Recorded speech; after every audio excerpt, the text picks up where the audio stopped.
병행 수입에 이제 본격적으로 들어갈게요. 병행 수입 사전적인 의미를 말씀드릴게요. 뭐죠? 병행 수입은 딱 하나만 말씀드릴게요. 브랜드 그냥 수입해도 돼요.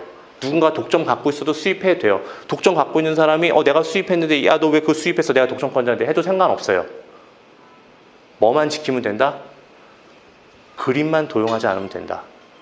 그리고 독점권자가 가지고 있어요. 가지고 있는데 이 사람이 이 브랜드를 한국에서 제조해서요. 한국에서 만들었어요.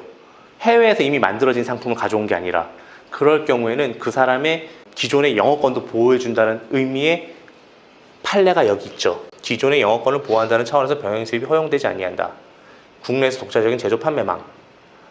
그것만 주의하시면 되고 동일한 브랜드고 짭퉁이 아니라는 거 가품이 아니기만 하면은요 병행 수입은 무조건 됩니다. 그러니까 누군가가 뭐 내려라 저래라 어쩌라 저쩌라 다 그냥 됐다고 꺼지라고 얘기하셔도 돼요.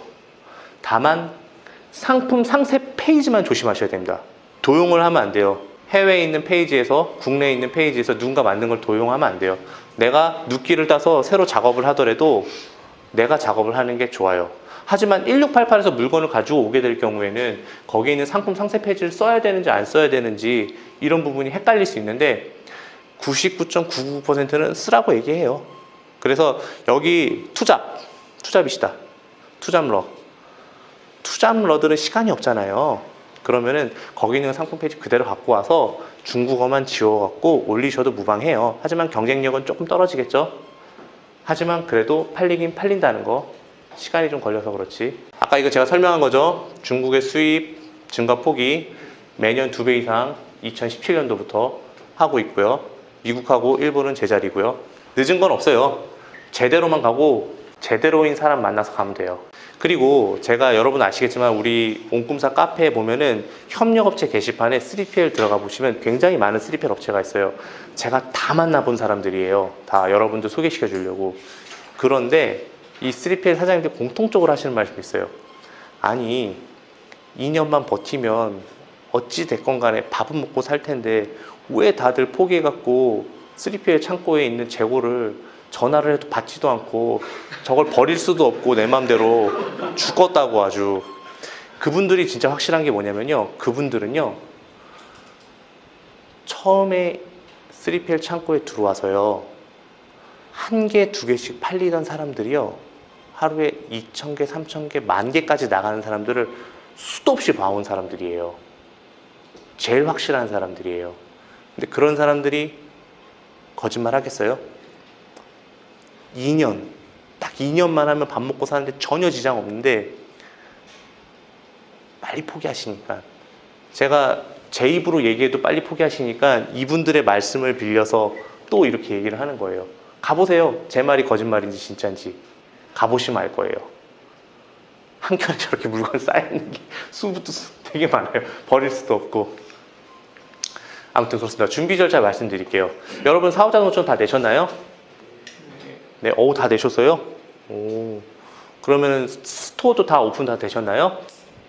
아니요, 그럼 사업자 등록증만 내셨어요? 간이신가요? 간이? 다들 간이? 잘하셨어요. 근데요, 사업을 하시려면요, 간이에서 일반으로 넘어오셔야 돼요. 그래야지 도매로도 물건을 팔 수 있거든요.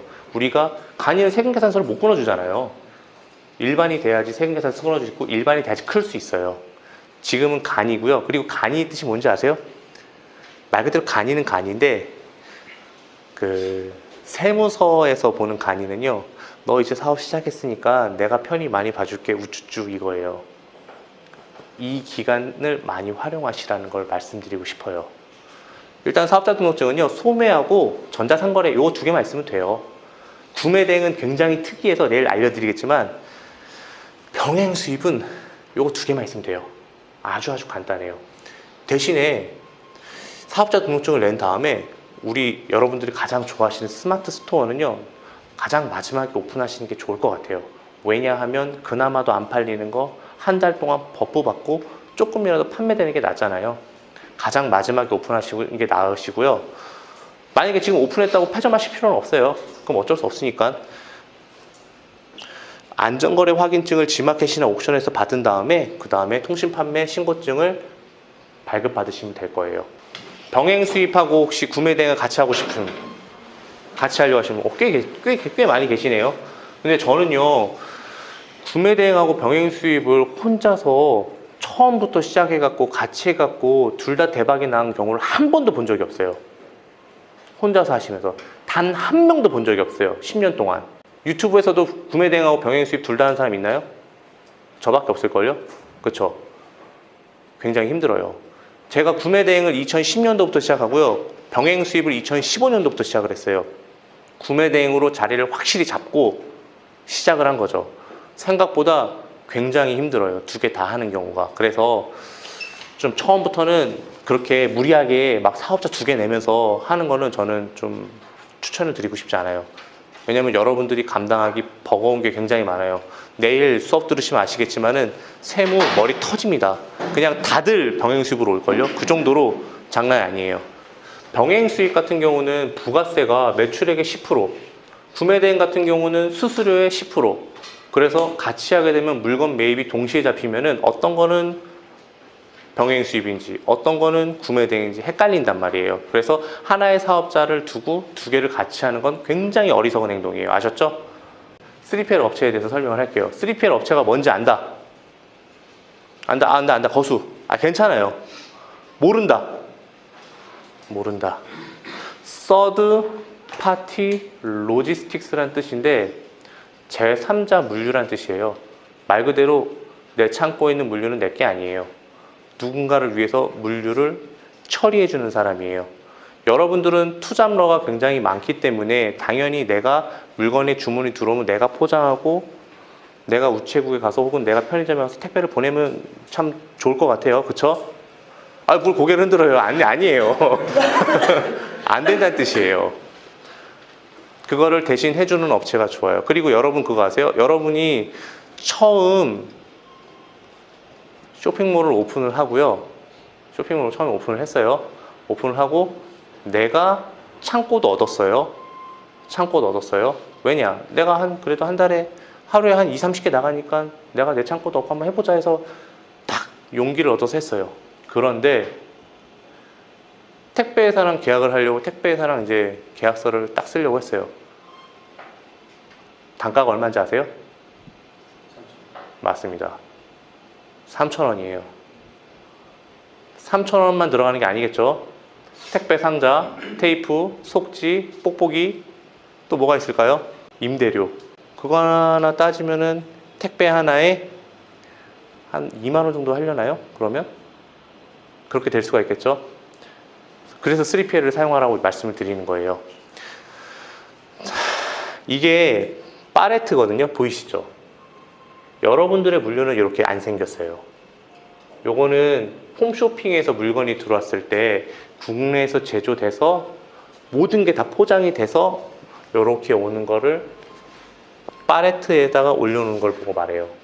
여러분들 물류 이렇게 안 와요. 중국에서 물건이 들어오면요, 이상한 마대에 담겨서 들어와요. 그리고 딱 열면은 이걸 뭐야? 라고 할 정도로 막 섞여서 와요. 그래서 이렇게 진열되어 있는 게 아니에요. 그래서 물건 나오면은 A에 1번 가서 하나 갖고 오고 B에 뭐 3에 가서 하나 갖고 오고 해서 조합해 갖고 나가고 그런 식으로 되어 있는 거예요. 이렇게 깨끗하지 않아요. 구글링 해갖고 제일 예쁜 사진 넣은 거예요. 제가. 그러면은 혼자 하는 게 나을까요? 맡기는 게 나을까요? 네, 맡기는 게 낫습니다. 고정비가 영원 컨셉이에요. 여러분들은 1인 기업이기 때문에 여러분 지금 사무실에서 혼자서 아직 사업자 등록증 하나 나왔는데 사무실 임대해서 쓰시는 분 없으시잖아요. 그쵸? 고정비가 영원 컨셉인 게 좋아요. 그리고 규모의 경제를 언젠가는 실현해 나가는 게 좋다는 거죠. 하루에 1000건 나가잖아요. 그러면 택배비가 얼마나 줄어드는지 아세요? 2,000원도 안 해요. 그렇게 다운돼요. 근데 내가 3,000원 주고 맡기면 바보잖아요. 그러면 3PL을 선택을 할 때 가장 알아두면 좋은 점에 대해서 말씀을 드릴게요. 저는 그렇게 생각해요. 3PL은 무조건 인천하고 가까워야 된다고 생각을 해요. 인천 또는 경기도, 아니면 충북까지는 그래도 인천하고 가깝지 않나요? 이렇게 서해안 고속도로 타고 오면, 죄송합니다, 충남 이렇게 따라오면 바로잖아요. 그쵸? 평택항도 가깝고. 인천항의 물류가 어마어마하게 밀려서 곧 평택항을 개방을 한다는 얘기가 있어요. 수입 물류에 대해서. 지금 인천항에 물건 들어오잖아요. 하루면 들어와요. 중국까지, 중국에서 우리나라까지. 그런데 통관하면 4일 걸려요. 너무 많은 물류가 쌓여 있어갖고. 인천항이 그래요 지금. 인천항하고 가까운 경기도권이니까 지금은 여러분들은 아마 실감이 안 날 거예요. 단 하루만 빨리 와도 얼마나 좋은 건지 모를 거예요. 왜냐면은 고객이 얼마나 닥달하는지 몰라요. 단 하루만이라도 빨리 들어와도 어마어마한 메리트가 있어요. 기본적으로 체크할 사항이 인천하고 가까운 경기도나 아니면 인천일 것, 그리고 창고의 스페이스가 충분할 것. 너무 막 창고가 꽉 차 있고 그러면은 물건을 받을 수가 없으니까요. 그리고 저도 언젠가는 성장을 할 텐데 계속 그대로 있으면 안 되잖아요. 그래서 창고가 좀 어느 정도 있을 것. 저는 이게 제일 중요하다고 생각을 해요. 업체와 연락이 잘 될 것. 왜냐하면요, 이런 경우가 가끔 있을 수가 있어요. 보통 3PL 업체는 3시에 업무를 마감을 해요. 아니면 4시까지나.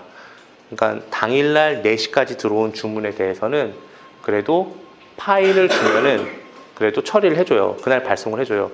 그런데 연락이 안 돼요. 3시 넘어서 주문이 500개가 들어왔다고 쳐요. 단체 주문. 저희 내일 꼭 필요해요. 오늘 꼭 보내주셔야 돼요. 그러면 저희가 오늘 주문 넣을게요 했는데 연락이 안 돼. 그러면 엄청난 손실이죠. 그래서 저는 이게 되게 중요하다고 생각을 해요. 그리고 물건이 잘못 나갔는데 얼마나 답답해요.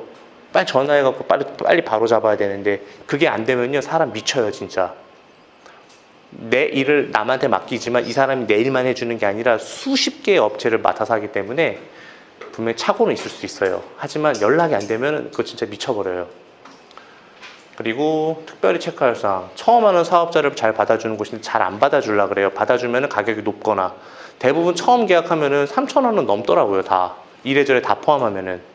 근데 요즘에 택배 2,500원 하는 스마트 스토어 판매자 거의 없는 거 알고 계시죠? 대부분 3,000원 정도 해요.